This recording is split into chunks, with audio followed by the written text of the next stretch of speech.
देखिए, सनातन अटल, अचल और अमर है, ना कभी शुरू हुआ था और ना ही कभी खत्म होगा।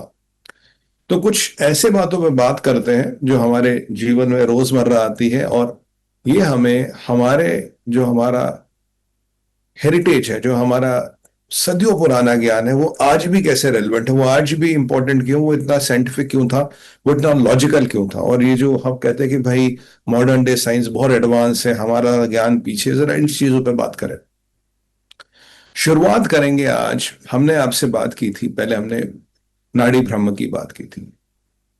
अब नाड़ी यानी कि साउंड और फ्रीक्वेंसी, ब्रह्म यानी कि यूनिवर्स, ठीक है। अगर साउंड और फ्रीक्वेंसी से यूनिवर्स का निर्माण हो सकता, और यूनिवर्स का निर्माण हुआ, जो मैंने आपको पिछले एपिसोडों में समझा चुका हूं, उस पर नहीं जाऊंगा आज, तो क्या किसी रोग का उपचार इससे हो सकता है? हम कहते हैं कि भाई आप महामृत्युंजय मंत्र सुनिए। हम कहते हैं कि आप एक पर्टिकुलर, कोई किसी का, मान लीजिए हनुमान अष्टक सुनिए, बजरंग बाण सुनिए, है क्या ये? महामृत्युंजय मंत्र क्या है? एक साउंड एंड वाइब्रेशन, यानी कि नाड़ी, ब्रह्मनाद, या नाड़ी कैसे, नाड़ी ब्रह्म भी कह सकते हैं इसको।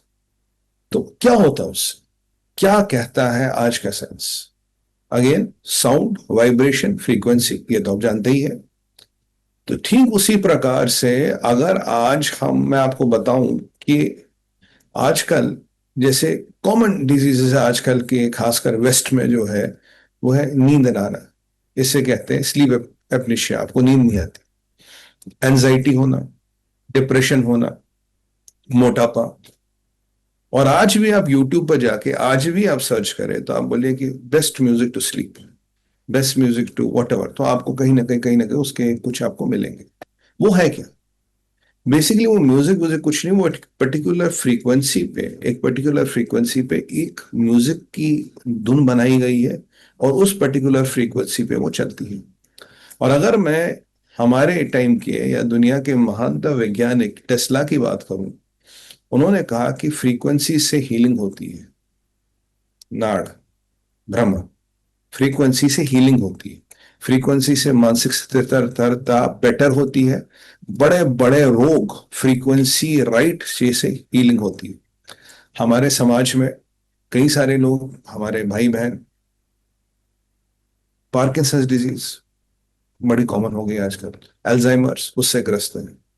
तो ये माना जाता है कि अगर एक पर्टिकुलर फ्रीक्वेंसी की ध्वनि उन, जब वो सोने लगे उनके सामने चलाए, तो वो उनकी उस रोग को काफी हद तक कम करती है, या हो सकता है ठीक भी कर दे। अब यही हमारे यहाँ क्या है, यही हमारे यहाँ मंत्रोच्चार है।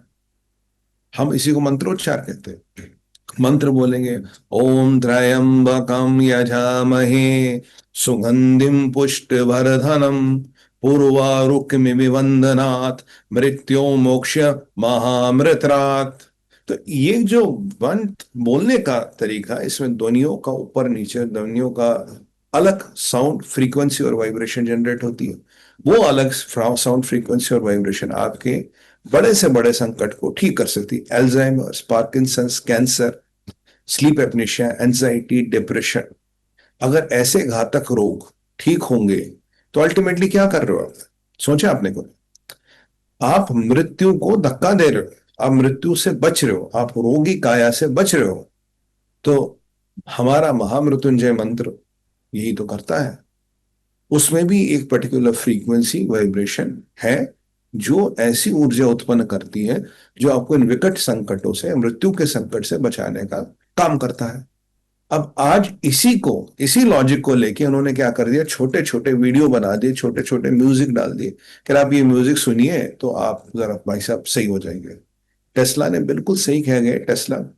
उन्होंने कहा भाई ये फ्रीक्वेंसी है, ये फ्रीक्वेंसी और उससे एसोसिएटेड वाइब्रेशन, यानी कि नाड़, जैसे सनातन धर्म ने 5,000 10,000 साल पहले नाड़ बोल दिया, फ्रीक्वेंसी वाइब्रेशन, उस नाड़ से ही उच्चारण होता, उस नाड़ से ही आपका कष्ट निवारण होता है। तो ये देखिए, हजारों साल पुराना ज्ञान आज भी कैसे रेलेवेंट है। एक तो मैंने कहा ये आपको एग्जाम्पल दे दूं,